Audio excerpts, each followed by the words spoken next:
Come with us where the corn is popped and the throwback Thursdays never stop. It's a magical land not far away. All you have to do is just press play. So, hop on the couch and close your eyes. Gonna party like it's 99. Join us, watch the movies of our lives with Blockbuster Wives.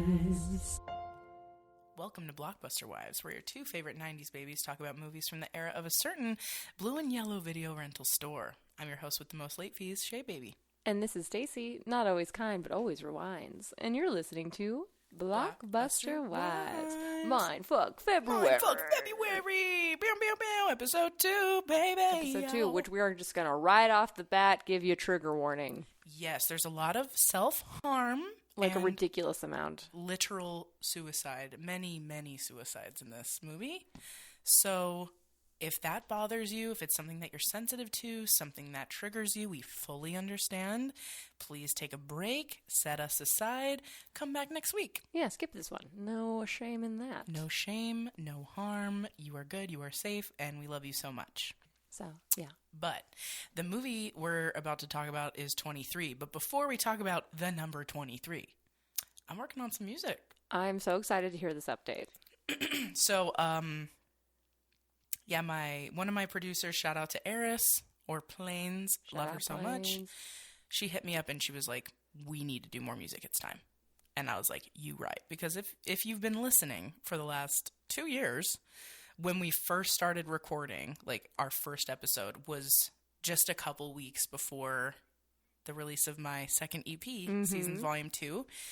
And I needed a good amount of time to chill after that was over because it's a lot. It's a lot of work. It's a lot of work. A lot it's of energy. Money, energy, and all. Yeah, just, I mean, like it's my true life that I'm putting out there. You know what I mean? And even though the songs were mostly like really cute and sweet and like sexy and fun, there was a lot of true emotions that I felt because it was really like it was my way of like dealing with the breakup I went through. Mm-hmm. And so I needed time. But now it's been a year and a half. I'm in a way better mental state than I was in. I was very depressed at that time. But I'm not anymore. Shouts out. And so, yeah. We love to hear it. Yep. So this one is going to be Seasons Volume 3. It's summer. And yes. I really want it to be early 2000s R&B. That's what I'm feeling. That's what I want. It's what I'm obsessed with right now. And, yeah, so I'm meeting up with both of my producers next Saturday. And How we're gonna exciting. Make some magic, baby. We cannot wait to hear it. Thank you.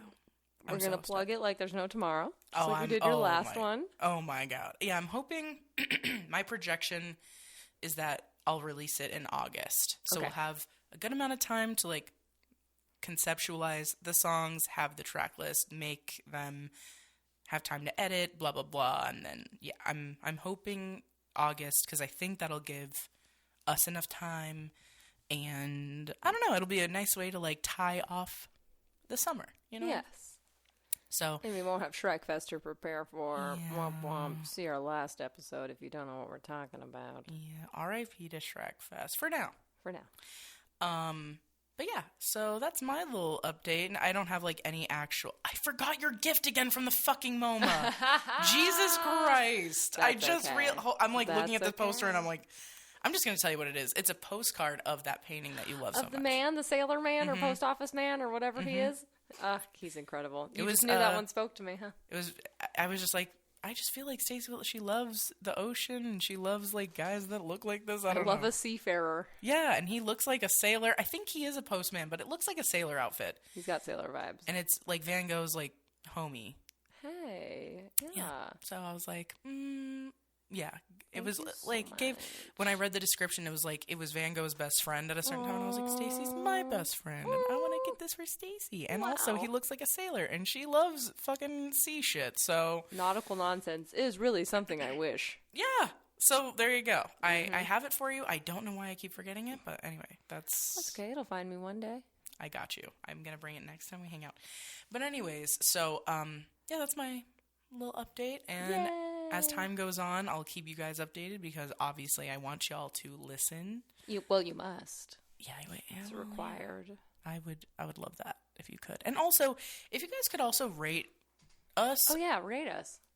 I'm telling people in real life to do so, but, like, if you could please write a review, that would mean so much to us.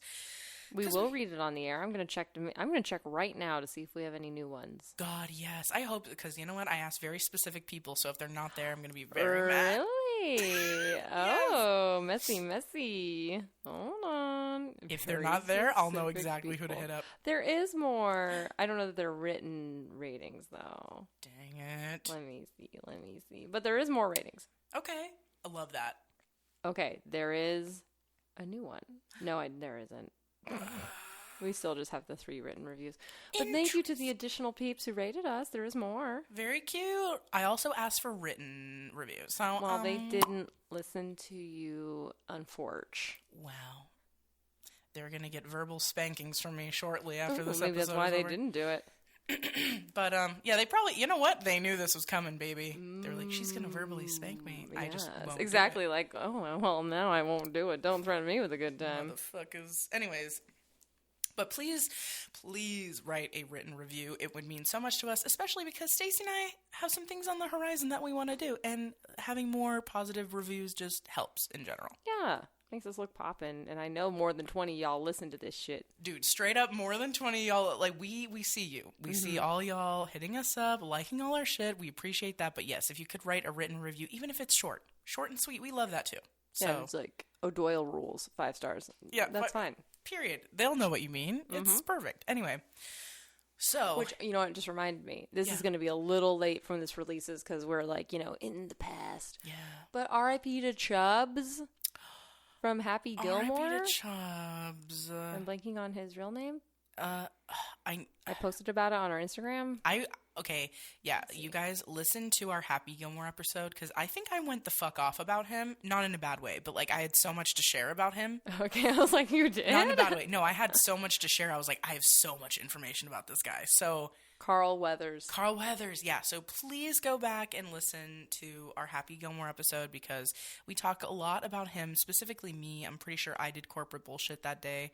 And so, yeah, I just had so much information to share about his life and him coming up as an actor and an athlete. And, yeah, highly recommend listening to that episode in memoriam. So, R.I.P. And the scene I posted to the Instagram is the one where he's in heaven and he's playing piano and he looks so nice. It's so beautiful. And he's like, we've only just begun. Oh, what a good song, too. Yes, I was like, wow, this is really special that we have this scene. I know. It's very fitting for what's happening right now. But yeah, shouts out and R.I.P. to anyone who loves him.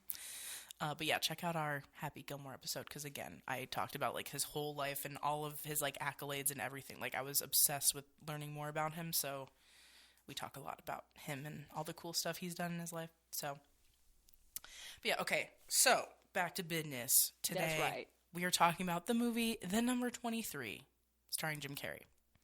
And I had never seen this movie, but it was always one that I really wanted to check out. And I have a lot of corporate bullshit, so I think we should just dive right into it. Okay. All right. Corporate bullshit. Some bullshit. Okay, so The Number 23 is a 2007 American thriller film written by Fernley Phillips and directed by Joel Schumacher, which was his 23rd film. Oh, it begins. So it begins. Mm-hmm. I also think this might be one of the, like, later movies that we've done, like, closest to our, like, cutoff time frame. Yeah, it's near the end for sure. Jim Carrey plays Walter Sparrow, Virginia Madsen plays Agatha Pink Sparrow, and Logan Lerman plays Robin Sparrow. And you might recognize Logan Lerman from, well, I recognize him from Perks of Being a Wallflower, which is one of my favorite books turned into a movie. They did a great job of adapting that. And then Virginia Madsen, I recognized her, but now I can't remember what, like, I looked it up, but now I can't remember what she's in. So anyways, if you know what she's from. And she plays a dual role. Yeah, and so does Jim Carrey, actually. Mm-hmm. And I wrote a little thing here. It's just like a little blurb, but it says, The Number 23 is about a man who becomes obsessed with the number 23 after his wife hands him a weird book that strangely mirrors his own life. Dun, dun, dun. Nailed it. Now, I have so much to say about the director, Joel Schumacher. Okay, so buckle up, baby. First of all, he started using LSD and meth and drinking by age 9. So that, to me, doing what I do, big red flag. Yeah. What was going on in His that home? father passed away really early, really early. Okay, because I'm hearing self-medication. Yeah, like super, super early. So sad. man. LSD and meth at Yeah. 9. Wild. Bad signs. He went to the Parsons School of Design and Fit in NYC and became a designer for Revlon in the 60s. Oh, cool. Yeah, so all of that was in the 30s Whoa. and early 40s. Wow. So anyways, and then in 1970, after his mother passed away, he stopped using drugs and became an employee at Henry Bendel's and said, I got my self-respect back getting a good day's pay for a good day's work. So think about He that. went square. People who fucking underpay and overwork people. Thank you very much. So he started as a costume designer in like the media field, working on Woody Allen's Sleeper. And then he started writing. So he wrote Sparkle, The Wiz, St. Elmo's Fire, The Lost Boys. Oh and my then God, he The Lost directed, Boys. Yeah. I know. And then he directed Batman Forever and Batman and Robin after He Tim famously Burton. was the first one to put nips on the suit, right? Yes. Oh, yeah. And actually, I have a lot to Homoerotic. talk about Love with it. that, but maybe I should save it for those. But yeah, he's famously gay, and especially at that time, it was like, God, I would love to be described as famously gay. It will never happen for me because I'm pretty straight on the Kinsey scale. But it's just a fun phrase. yeah, hopefully I'll be seen as famously Famous. queer. You will be. You already are. Thank you. Shay, famously gay. queer. Oh my God, that means so much to me. I'm tearing up. But yeah, no, he famously, in those movies specifically, he put the fucking nips on Batman. He did close-ups of their asses. So and, many. On their crotches, too. And on their crotches. And everyone was like, he made these movies homoerotic. And he's like, Batman was gay. Okay. Like, his whole thing was like, Batman is gay. Like, sorry about it. Yeah, and he's just like, fuck off. Like, whatever. I don't know what you want me to do. And I do want to go on and on about him, and I will once we cover those movies, which we have to do because I love Batman so much. We got to do a Batman month, period. Yeah, we have to. Like, those specifically, I'm like, we have to. Okay, anyway. But the movie was released on February 23rd, 2007. Oh, weird. Another Valentine's Day drama from Jim Carrey. Carrey, I know. It is 98 minutes long, almost perfect. There was a $30 million budget, and they made $77.6 million in box office earnings. The Rotten Tomatoes score, the worst I've seen. 7%. Oh, critic score. Ouch. 7. Ouch. 56% audience score. Mm-hmm. Roger Ebert did not rate this movie because he was sick. Oh. I think this was really close to when he passed away. Oh, if yeah, I'm it not is near mistaken. the end of our era, so that makes sense, sadly. And Jim Carrey was nominated for a Golden Raspberry Award for Worst Actor, but lost to Eddie Murphy for Norbit. So think about how bad people thought he was. Oh, there were a few moments in the movie, I will not lie, that I was like, ooh, this is a lot. See, This I was is a lot. surprised when I read that because I actually really enjoyed this movie. And I was surprised that people thought it wasn't good. Like, I don't know. I was like, oh, that's interesting. I think you know what I felt really overwhelmingly about this movie? I felt like it was very similar to Fight Club, where I was loving the beginning, loving the setup, loving the characters, and then at some point for me, the wheels just kind of came off, and I was like, what happened? This is very far from where we started. However, at a certain point, it just felt a little too much like how I felt about Fight Club. Like, let's keep it smaller.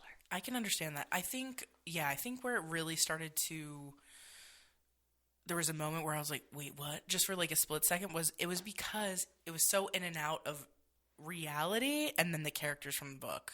Mm-hmm. And because it's played by Jim Carrey and his wife and like, you know, I'm just like, wait, what is, oh, this is like the dream world. Okay, cool. This is like him reading. But like at certain parts, it felt like one and the same. Mm-hmm. And then it got a little confusing for a second. But yeah, I genuinely really liked it. And I was very surprised that there were so many negative reviews. I was truly like shook. But maybe it's just me. Maybe I just like Jim Carrey movies and I'm like, everyone is really good, even if it was very stylistic and cool. Like, it was doing a lot of cool things. And I also thought he was so hot as what was his name? Fingerling. Yeah, as Fingerling, I was like... Okay, except for those tattoos, right? Yeah, it was the tattoos. Those were bad. Emo hair. 2007, so Side Bang was perhaps at its zenith. Absolutely. I would say like 2006, 2007 was like peak skater hair. Oh yeah, and Jim Carrey was no exception. No. And he had that hair in Eternal Sunshine too. Yeah, he's a little floppy. Mm-hmm. It wasn't as like smooth, I feel. No. A little more disheveled. Yeah, no. Oh my god. Yeah, he was so hot in this movie, I gotta say. I just think he's so hot all the time. Yes. I don't care if he has a giant beard. I don't care if he's in his like weird art studio. I don't care if he's like spitting sentence fragments to like reporters, or if he's in this era, or if he's in Liar, like, or he's the Grinch. No matter, yeah, or literally as the fuck me as the Grinch. Literally. When we did our Grinch episode, did we talk about how into Grinch we were when we went to Universal Studios? I don't think so, but we could talk about it now. Something happened to Shea and I when we saw the Grinch actor at Universal Studios. Okay, you guys know how much I love Tyler, the Creator. And when I was like 2 feet away from him, I didn't even give a fuck. Mm-hmm. But when I was around someone who literally wasn't even the Grinch, but he was dressed like the Grinch and he sounded like the Grinch. He was nailing it. My knees buckled. We were like, huh? I was immediately wet, and I told him that he was my hero, and he goes, hero? We were starstruck. We were like, we were starstruck meeting Max, who isn't even real. I wanted the Grinch and Max to like me so bad. I was so thirsty for the Grinch to be like, ooh, and she'll see me. It didn't happen. But and then later on, he was like crossing our path, and I was kind of in the way, and he was like, get out of the way. And I was like, I say that again, Daddy? No, so hot with his green cockeroni and cheese. Mm-hmm.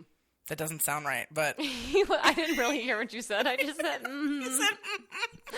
Might have been a mistake. This is why I love Stacy. I heard cheese, and so I just went, uh-huh. All she heard was cheese, and she was like, mm-hmm, like, yes, absolutely. cosign, whatever you say. No, but, oh my god. It was stunning. So... And that's the power of Jim Carrey, I think. Yeah, so, getting back to our point, because I could go on about this forever, literally.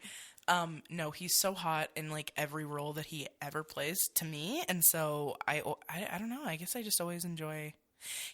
There's something about, like, his eyes. He's such a good actor. Mm-hmm. He's one of my favorite actors of all time. Yeah, and I only noticed the weird acting choices at the end. Like when he has he has like a final confrontation with his wifey, and he's like, ah! And it's like played at like a 20 out of 10, and it's a little much. I know what you mean by that. But the beginning, I thought he was like, when he's doing his little monologues and introducing you to everything, I was like, this is great, and it was kind of Fight Club-esque in that way. Mm-hmm. It is kind of like Fight Club too, because it's like the big twist at the end where it's just like, it's me. Like, I get it. Yeah, I can understand. But yeah, I can go right into notes if you're down. Oh, yeah, because I was going to say, do we do everything Bechdel test? Oh, yeah, does not pass the Bechdel test. It's crazy how many of these movies don't. Like, it's actually hilarious. Barely any. Yeah. And it's usually the movies that surprise us that we're like, oh. Yeah. Or they're ones written by women, starring a lot of women, so they have no choice. Yeah, because they're like, this is my real life. Yeah, it's about women, so they're going to talk. It's Other than that, no, women aren't talking to each other about anything. No. Ever. No. Which is... unheard of, obviously. Wow. But yeah, no, does not pass the Bechdel test. Okay, thanks for the review. Of course. Yeah, I had a lot to say. I was like, this is really... this guy, Shoemaker, very interesting to I had me. a little bit of trivia if I could share. Yeah. I think I actually learned this from the How Did This Get Made podcast. I love it, and then I looked it up to verify it. But Jim Carrey actually kind of believes in the 23 Enigma. Did you see this? Mm-mm. So let me read the Doesn't quote. surprise me, though, because he's very, like, mystical. Yeah, and so his production company is called JC23.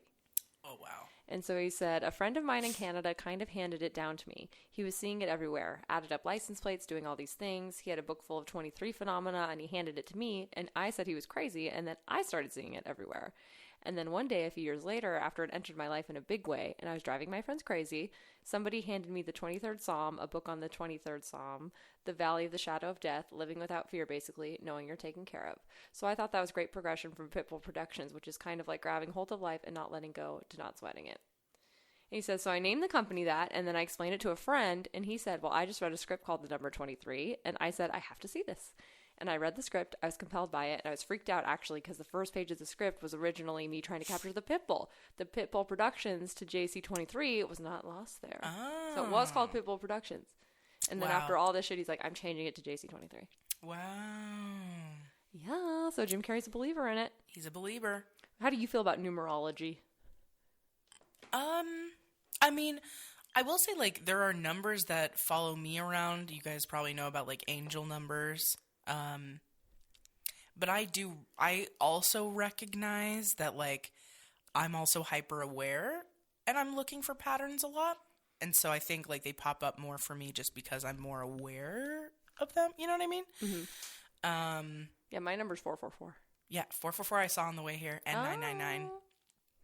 333 is the big one for me. Yes. You got it tatted on you. I do. I have a yatted. But yeah, like I get, and I guess like different seasons of my life, I get certain numbers more. So I've been getting a lot of 444, a lot of 888, a lot of 999. And I think 999 is like closing of certain chapters, entering new ones, which is very relevant to my life right now. I always forget what 444 is supposed to be. Do you know? Off the top of my head, I can't remember right now. Look it up. But yeah, let's look it up. But one of my favorite encounters was when we were going on a Greek ferry. Flex. Ooh.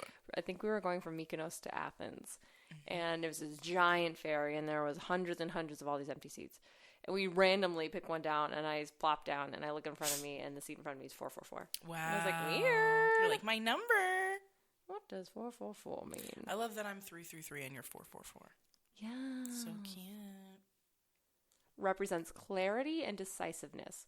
When this number keeps showing up in your life, it means the angels are trying to tell you that what you've been preparing for is finally coming to fruition. Ooh. Clarity. Clarity. That's a good one. Yes. You're being prepared for what's going to happen.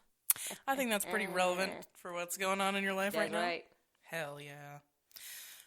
But yeah, beyond that type of numerology, I guess I don't really pay attention. Numbers kind of like freak me out. Yeah, I'm not like an adding up figures type of person. Because like we talked before, no math, please. No math. No. And numerology obviously requires a lot of math.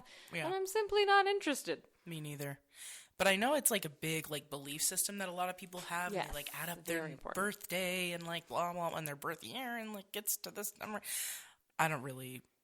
It doesn't do anything for me. And I did think it was cheating that the number 23 obviously is an important number, but then you also get 32 because it's 23 backwards. Right. I'm like, that seems like too much of a bonus.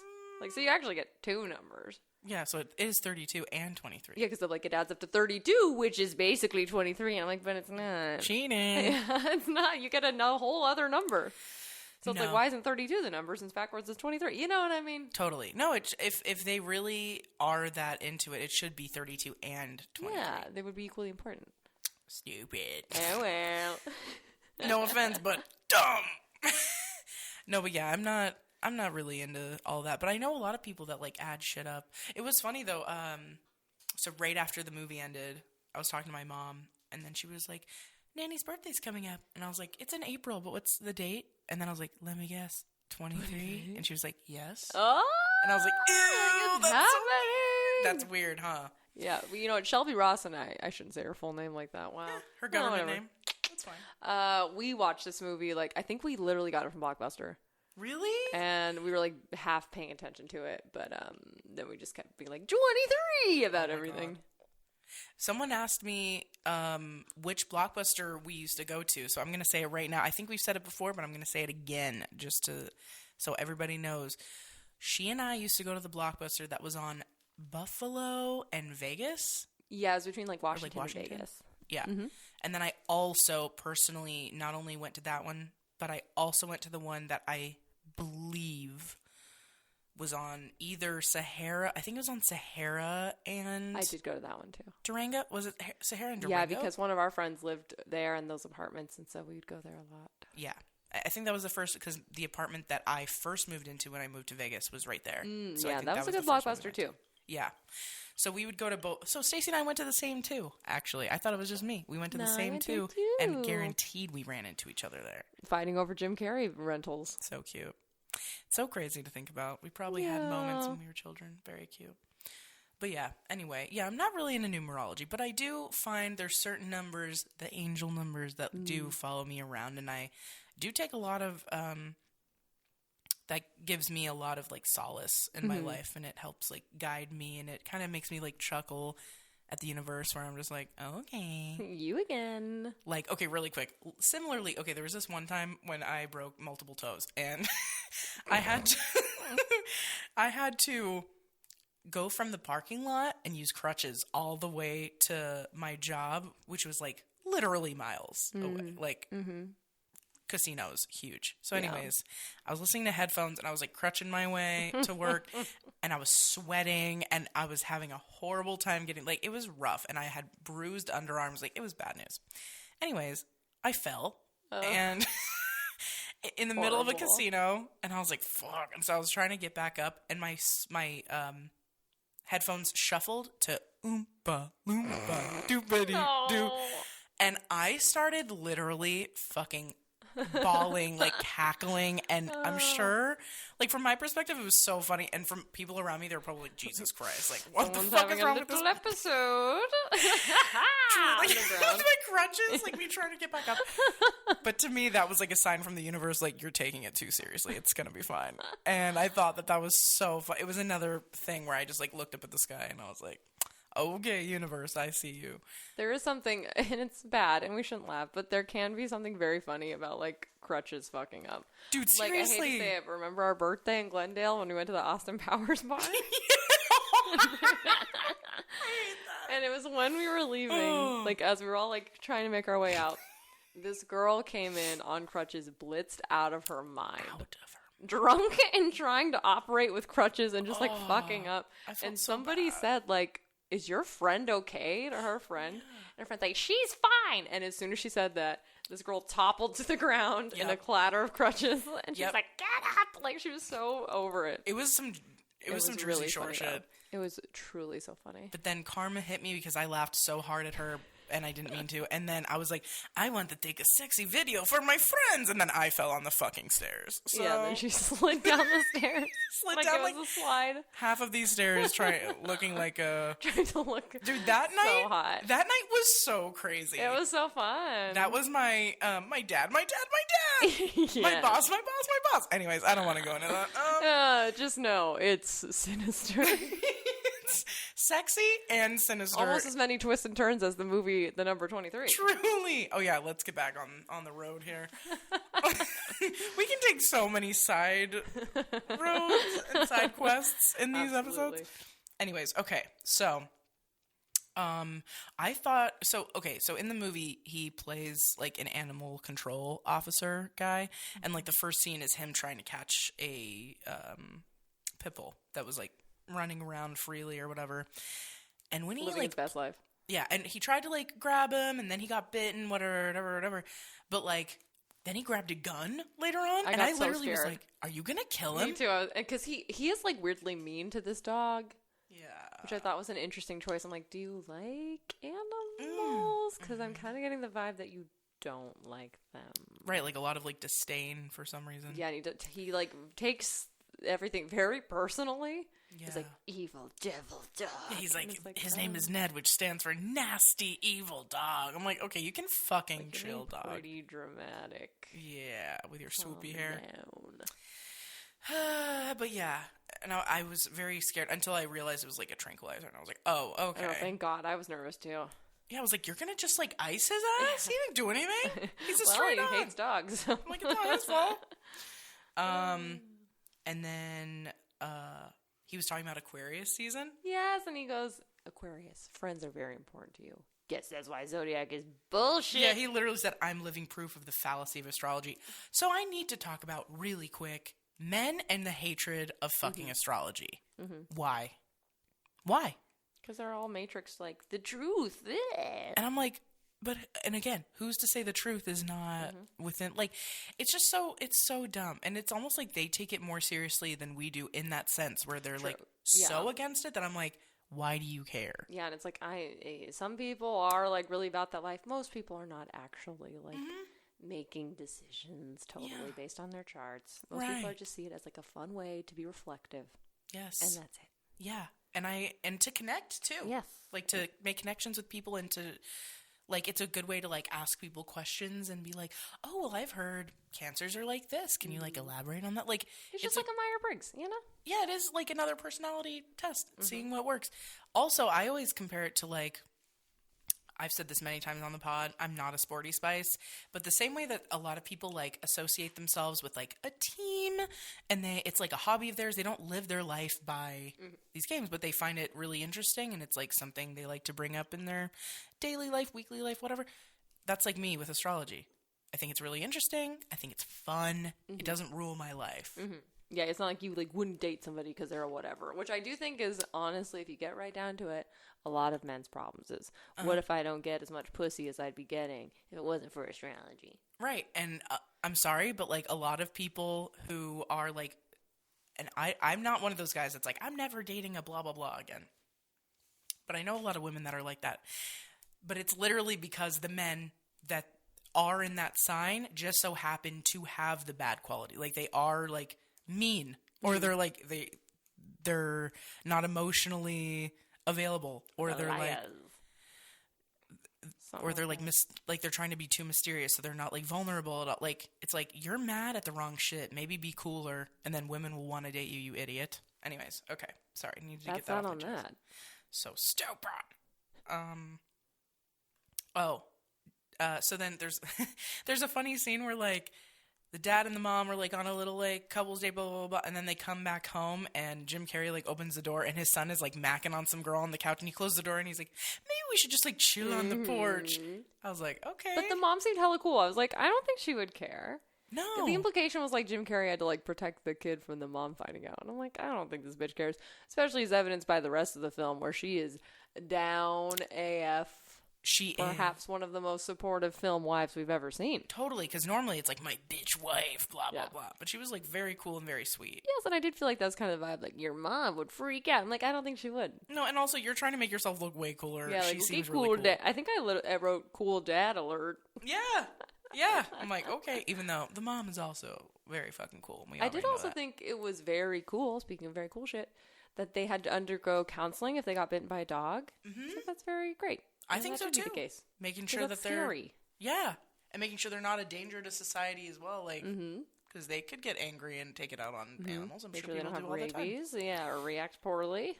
And in that interview, how she's like, "Is this your first bite?" And he's like, "First animal one, yes." And I'm like, "Dude, he is so yeah, yeah." The last bite was from me. Okay. Also, he's so Canadian because the way he says magazines, I'm like, you are so Canadian. Yeah. You can't hide from me. You just said it was so good. You can't hide from me. You can't hide from Shea Shea. Yeah, Detective Daddy, so fucking hot. What the fuck? Yeah, I do love a haunted book. Love a cursed book. You know what movie we have to do too? What? Page Master. Oh god, that beginning terrified me so much. It took me a really long time to watch the whole thing. It's so good. It's so scary. We might have... Do you remember that beginning? It's like a crazy storm, and then the whole library floods, and then it's like really catastrophic, and then he ends up at the mansion, and it's like very He's like scary. riding his bike. Yeah, I remember that. It's spooky. That was another movie I definitely rented from Blockbuster multiple times. I was scared of it. Oh, I just loved the little book characters. Yeah. The little books. They're so sweet. Little fairy godmother. And the little, like, basically, like, Frankenstein's monster. Yeah, he's so cute. And the swashbuckler. So Obsessed. good. Oh, yeah. Oh, Macaulay Culkin. So fucking cool. Okay, we have to do that one ASAP, Rocky. Good idea. Anyways. Also, the quote-unquote suicide blonde, she's also in 13 Going on 30. Oh, she really? She plays Maddie's fiance. Wow. Okay. I was like, you look familiar, bitch. And then I remembered. I was like, oh, yeah. I did think the saxophone was a weird angle. Very weird. I was like, did the director play a saxophone? And he's like, wouldn't it be hot? Maybe. It is pretty queer. So hot if Fingerling played, like, I don't know, saxophone? It is a pretty queer instrument to be like, you know what would be, like, really sensual? Like, that's so queer. Yeah, and it doesn't ever really tie in. He just, in some scenes, is walking around with a fucking saxophone. Yeah, and then they, like, find it in a box, and it's like... And I always was like, wait, what? And then I was like, oh, yeah, he plays the saxophone. But it always kind of jarred me. I'm like, why sax? It could have been anything, but it was the fucking saxophone. I'm like, that's maybe the least, like, chilling instrument. That's what I mean. I'm like, are we going to hear the Cantina song from Star Wars? So ridiculous. Yeah, it's very odd. The tattoos and the saxophone. Incel alert is all I gotta say. Incel, baby. No, that's very... Just kidding. I love all my saxophone choice. players. You're not all incels. Love True. you. In fact, the best sax player that I know, Benny, who listens to the podcast. What's up, Benny? He's with it. He's a Not cab. an incel. He's a leftist. He knows what's up. Love you, Benny. He probably doesn't have hideous tattoos. No, he does not. Maybe that's the difference. He did have hideous tattoos in the movie, but still God, daddy they were vibes. so bad. When he's like tying her up. It and was. he's like, I was like giggling. I was like, "What are these?" okay, but like the fake knife. I'm like, You're like, I'm like so hot. Wear a mask. Okay, anyways. Oh, okay. The nightmare where he like killed his wife. I thought that was real, and I got so That scared. was really bad. Okay, so because you had a better grasp for the plot than I think I did. Yeah. Can I just describe to you what I think the basic plot is, and you Yeah. can tell me if I'm right? Mhm. Okay, so going in chronological order, Yeah. Jim Carrey is dating a student. And he's also a student. He's also a student. Yeah. They have like a fun BDSM relationship, Mhm. and then she leaves him for someone else. She cheats on him She cheats on him with the professor. with the professor. He goes crazy and murders her. Yeah, because he gets like crazy jealous. Yeah. And he's yikes. also still obsessed with the number 23. Yes, at that point. And he, I don't know what, yeah. Yeah, so he's obsessed with the number 23, and somehow that connects, blah, blah, blah. And so, And that's part of the reason why he kills the girlfriend. yeah, he kills her because she, like, hit him with a knife first, Mm-hmm. and then she was like, I never loved you. And she was, like, kind of, like, mocking him, Okay. and then he So murdered he her. loses it. Yeah. And then he puts her skeleton under a staircase in the park. Yeah, right? he buries her so no one can find. He's like, no one's gonna find her. He. And so Okay. he like hides her body. And then he writes the book about his life, but calling himself Fingerling. Yeah, well, yeah. So he writes the book, and it's basically his suicide note. Okay. He was about to, But the Jump out the of the window. suicide blonde didn't happen, right? right, because he wrote it all, and then he jumped out of the window, and he tried. He tried, Tried to end it all. but he got a head injury. Mm-hmm. And when he got the head injury, they took him to the hospital. He had memory loss, so he had no idea what had Right, just but happened. when he was writing the book, not everything in the book actually happened, right? Kind of like Because the suicide blonde is made up, right? the suicide blonde is made up. The suicide blonde is like him, like it's Okay. like him, I guess, like Okay. some semblance of who he is. And then in the book, the wife figure is supposed to be the student he Yeah. killed. Yeah. Okay. So then he does that. Yeah, he tries to, doesn't work, loses his memory, goes to a psych institution Yep. where he still has the book, or they found the book, or whatever. He has no idea about the book, but like there's two doctors. One of them is directly working with him. The other one found the book, and so he In his like publishes it. possessions or something. Huh? In like his possessions. Yeah. like- So okay. he finds it, he reads it, he becomes obsessed with 23. Then he publishes it under the name, what was it? top secret. top secrets. Top Secrets. Yeah, Top Secrets. Top secrets. And so, yeah, then Jim Carrey just, like, becomes better. He's mobile. He's able to, like, live a normal life. And as soon as he walks out, he bumps into who becomes his wife. Okay, but how did the book get to the bookstore? That is what I'm wondering, and what I don't get is why his wife, like, handed it to him. That's why I was like, it does make it seem like she did it on purpose, but then I don't think she did. Maybe we're to believe that their love connection is so strong that something about it. Yeah. I just, like, I'm like, And like that bookstore. So Doctor Who Got Obsessed put it in the bookstore, right? yeah, The he, one who like, published it. he published it. Okay. Puts it in that bookstore. His wife happens to find it. Mm-hmm. She reads it, thinks it's fun, gives it to Jim Carrey. He kind of loses it. Right. And then he only finds out that it's his book because his wife sees his name on the bed at the psych ward. And then who's the professor guy? I think that's what I was also confused about. The professor guy is her psychiatrist friend. Okay. And he has like a session with the psychiatrist friend, Mm-hmm. and he connects because he's reading that part of the book where the girl is cheating on him with the professor. And he's like a professor figure. So he's just like, this guy's the professor, and this is my wife. So he believes that they're having an affair. Okay. Because he literally just sees them closely talking, and he's like, affair! Like, But the professor and the wife are the one who, like, figure it out, right? Yeah. And they dig up the skeleton to, like, save him or something.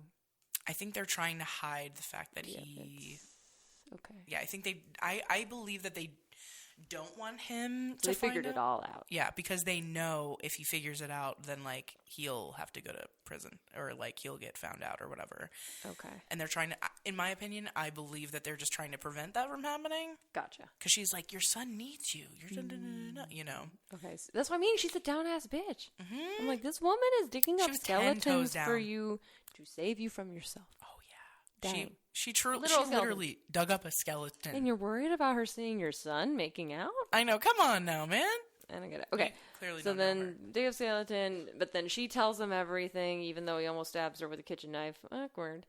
Yeah, because he found it in her purse, and he's like, what are you going to do to me? Yes. Which would be scary, I imagine. Anyway. Yeah. And then he admits to the murder so that the guy who was wrongfully in prison gets out, right? Yeah. Okay. He's basically like, I know I need to be a good role model to my son, and what a better way to be a good role model than by doing the right thing. Wow. Fun fact, in real life, there's been many cases where somebody else admits to committing a crime and the people don't get out. Yeah, they don't give a shit. Because they're like, that's not like, he could be lying. And it's like, or he could be telling the truth. Yeah, let's like look into this maybe. Exactly. And they oftentimes they won't. Yeah, it's very It's kind of scary. clear. Like, it's a fight to get DNA testing sometime. And I'm like, what's the problem?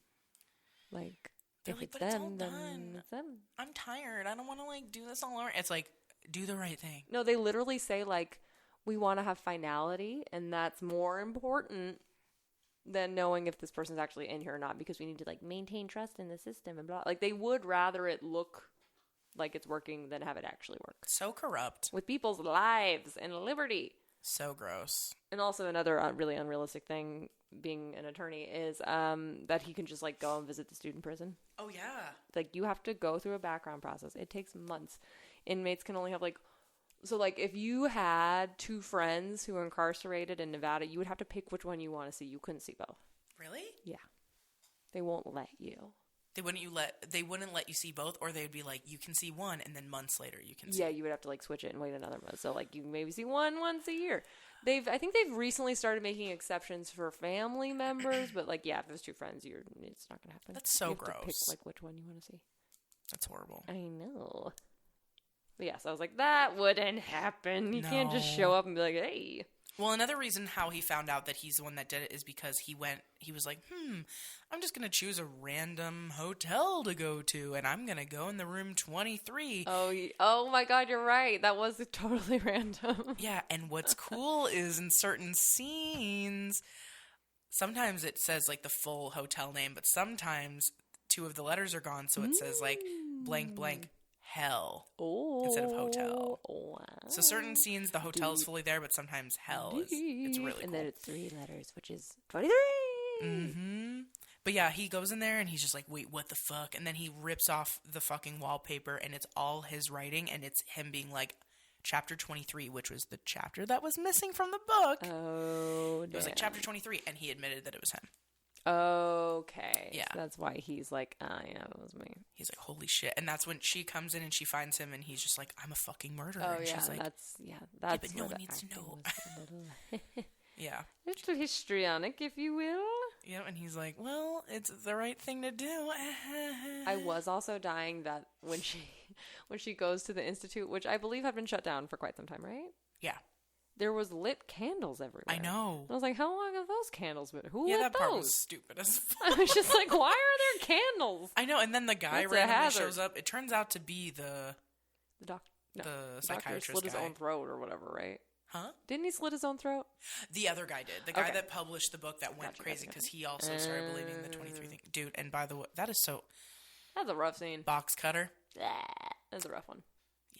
Yeah. Yeah, there's like a lot of like shocking violence in this movie. Yeah, And you wouldn't necessarily expect it because the beginning is such a different like pace. Yeah, it's so like kind of sweet. Well, it's like maybe an indie rom-com, honestly. And then it's like ring, ring, ring, ring, no, ring, it's ring. full murder like multiple times. It's really bad. Self-harm palooza. Yeah, it's bad news. It was a good twist, like that. Oh, it's him who wrote the book because they do a lot to like throw you off and do a lot of like red herrings. So that you're like, oh, who is it? Like I love when he thinks it's his wife for a moment. I thought it was his that wife. was cool. I was like, ooh. And it kind of made sense. I was like, wait, yeah, like all the little, like it might not be a man, it might be a woman. And she's like, I want to write a book that does this. I was like, oh my God, it would be her. Because I was also thinking, what I was also thinking from the very beginning was he got bit by this dog, right? And Rabies. it's a stray dog. So I was like, maybe it's rabies because he like, yeah, he was like being delusional and he was like seeing things that weren't there. And I was just like, those are signs of rabies. That's so smart. Rabies subplot. So perhaps maybe this was all a dream. Maybe Could be. none of that happened. Yeah, at the end of the movie, he's in prison and he's talking to his family and he did the right thing. Which is do the right thing. great. And the justice system worked. Yeah. Too bad. That's not how the fucking corrupt. Only in the movies, kids. I know. Every time we're like, but the system's corrupt and we need to overthrow it. It's like, Yeah, God forbid we disrupt finality. yeah, oh no. That What are would we be going to do? terrible. It's so bad. Yeah, another fun fact. There is an actual debate in the law with whether you have a right to be released from prison if you're innocent. There are some people who think that if you had a fair trial and you can't point to anything that went wrong with your trial, the fact that you are actually innocent is not relevant. So fucking trash. Because you have to show that the system was unfair in some way. Isn't that nuts? Yeah. Yeah. It's a debate. It's a debate. It's hard for me to even wrap my head around that. You know what I mean? Like, I understand that that's reality, but it's just like, how? Because the finality people are like, we don't actually care so much about what the truth is. We care that everything looks fair and that everyone has their rights. But whether you are factually guilty or not is kind of besides the point. Which is like, that's not how it should work. Right. So yeah, I think a lot of people would be shocked to know that is not settled. I love that you're telling people what's going on, because I've been hearing these types of stories for years, but I think it's really important for all of us to know this because, like, it's not always just, we are not in a just system all the time. Like, there's fuck shit that happens truly a lot. And yeah, things that I think people think that there are more systems and rules in place to protect them than there really is. Yeah. And it's like, opposite. Because it's all fundamentally based on a slave society, and the object was to imprison people. So it's like, there's not all the safeguards that people think there is necessarily. Nope. And obviously, you'll have more and more privileges the whiter you are and the more money you have, et cetera, et cetera. Yeah, which is just like every other system in the world, unfortunately. So, dumb. But in this movie, it worked out. But in this movie, it was chill. Well, it worked out after a number of years. Was it 13 years before he realizes and confesses? Because it was like they met and basically right away had their kid. Yeah. So. Wow. Wow. It's pretty unbelievable. But yeah, I think the end of the movie, it had a quote at the end of the movie. Did you clock that? Yeah, it was kind of a weird one. Yeah, I was remember. like, wait, what? Hold on, let me look. Okay. I was gonna write it down, but it popped up. So While you're looking that up, I will note my deep sorrow at the loss of amnesia subplots. The 90s and early 2000s, full of amnesia subplots. They're not really done so much anymore. you're right. I think maybe people got burnt out on them. It is a little too convenient. Okay, so the meandering path the movie followed to get to that point. It's a biblical quote from Numbers 32:23. 32. Your sins will find you out. Dun, dun, dun. Very interesting. Yes. Your sins will find you out. I mean, Well, that's all the notes I had. Me Do you too. want me to do some trivia? I would love some trivia. It was hard for me to think of trivia questions because there was a lot going on, and as you could see, I felt like I was missing a lot. No, I get it. But I think I picked out some. There's a lot of color-based questions. Okay. What color did the wife paint the wall? Blood red. That's right. What color was Suicide Blonde's favorite? Pink. Yes. What color is Sinister Professor's tie? Red? Yes. Okay. There's a lot of color stuff in this movie. Yeah. What angle does the Earth tilt on? This was like just a quick little moment. Oh, shit. I don't know. So when Jim Carrey is approaching Sinister Professor and talking about the 23 thing, Yeah. Professor's like, but you can do that with anything. Like, you know, these people say, oh, the Earth tilts on a 23-degree angle. And we'll tell them it's 23.5. And they'll say, but 2 + 3 = 5. Oh, and yeah. he's like, there's no escaping it. Oh, yeah, I did write that down because I think it's 23.5 for, like, what is it? Like the something of Capricorn and... Something like that. You know, yeah, okay, yeah. Okay, and what is this is the last question. What is the final thing Jim sees in the movie? Just called him Jim. The last thing he sees? The last thing he looks at in the film. Oh, is it the clock? Mm-hmm. And what's it on? Was it 12? 2 and 3. Oh, it was 2 and 3? Yeah, 23. Mm-hmm. I was like, maybe it makes up 23. Anyway, yes. Yeah. Nice. Thank you, my Very queen. nice. I'm sure there's not a 23 quiz. Okay, yeah. What is my numerology number? Oh, shit. Okay. Okay. It's on Quizany. It is that's interesting. user-generated. Ooh. Okay. Oh, there's 29 questions. Kind of a lot. That's a lot. Oh, do we want to find out our mutual one? Okay, there's a BuzzFeed one. Oh, okay, cool. Okay. This numerology test will reveal what type of personality you have. Interesting. Okay, you ready for this? Yeah, I'm ready. I love personality quizzes. Holy shit. Oh, it's a scrolling quiz? No. I hate I those. think you should just do it, and Okay. then we'll I'll do do a little it. pause till she's done. It's like scroll and pick randomly, so. Okay. Okay. So I'm a type 1. Okay, what's that mean? 1 is a number with great significance in your life, whether or not you realize it. 1s are fierce, purposeful, and bold. When faced with a challenge, they'll charge into it head on. They personify the notion that if you want a job done right, you should do it yourself. As you might have guessed, most leaders are 1s, though not all 1s are leaders. Interesting. Okay. I don't know how I feel about that. I'm very bold, and I do go for whatever I want. That's true. So I will give you that, BuzzFeed. I'm excited to know what Stacy's number will be. Whatever the sexiest and coolest one is. Oh, thank you. We will find out. I'm a type 6. Ooh, sexy. 6 is a number you just can't seem to shake. Whether you've noticed its presence in your life or not, it's there, and it's been there for a while. 6s care so deeply about the well-being of others that they're often willing to sacrifice their own comfort and well-being if it means helping in some small way. True. They're a protective, binding force that holds many tight-knit groups together. Sadly, their efforts often go unnoticed. I'm like, did a disappointed 6 write this? Like, yours was much more positive. I know. Okay, I will say this about Stacy. She's very helpful, and she is the glue that holds so many people together. And No. I love a sacrifice. My sacrifice. my favorite Creed song, actually. Dude, I love Creed. I need a Creed t-shirt. Okay, we I can need make to that find happen. one. I've been thinking about it. Definitely make that happen. We need to make you one that says my sacrifice. And that's like you on the cross. My husband has dressed up like Scott Stapp from Creed twice, Hell yeah. and it's amazing. And this is before Creed Mania resurfaced on the internet, so I'd like to think he started it. Yeah, I'll say, like, as usual, Brent and I are on the same page because I've been talking about how much I love Creed for many years. And Starting of course, trends. yeah, and of course, Brent loves them too, and he goes as Scott, whatever his name is. Scott and, Stapp. Yep. So cool. But anyway. So you have a great day, BBWs. Go listen to some Creed. Yeah. Take a nice bubble bath. Oh, a nice sexy bubble bath. And try not to think about the number 23 because it's been popping up for me a little bit today. And I'm Oh, like, no! like with my nanny. Oh, yeah.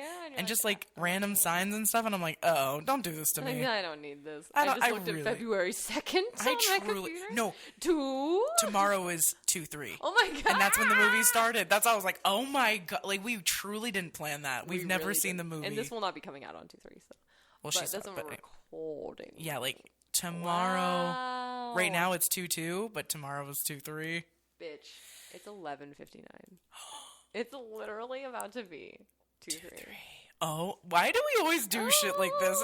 We're so cool. Goosebumps. Okay, and I truly didn't know that was like the plot of the movie. Truly, like I didn't. So Wow. anyway, we always end up right where we're supposed to. I'm going to stay on here until it turns to 12. Okay, here we go. So we can be able to say it's 2-3. Here we go. It's so funny when you look at a clock. It takes forever. I know. A watched pot never boils, baby. That's right. Yeah, it's here. There we go. All right. It is now Right, 2-3. Perfect. Spooky. Honestly, perfect. And you know what's crazy?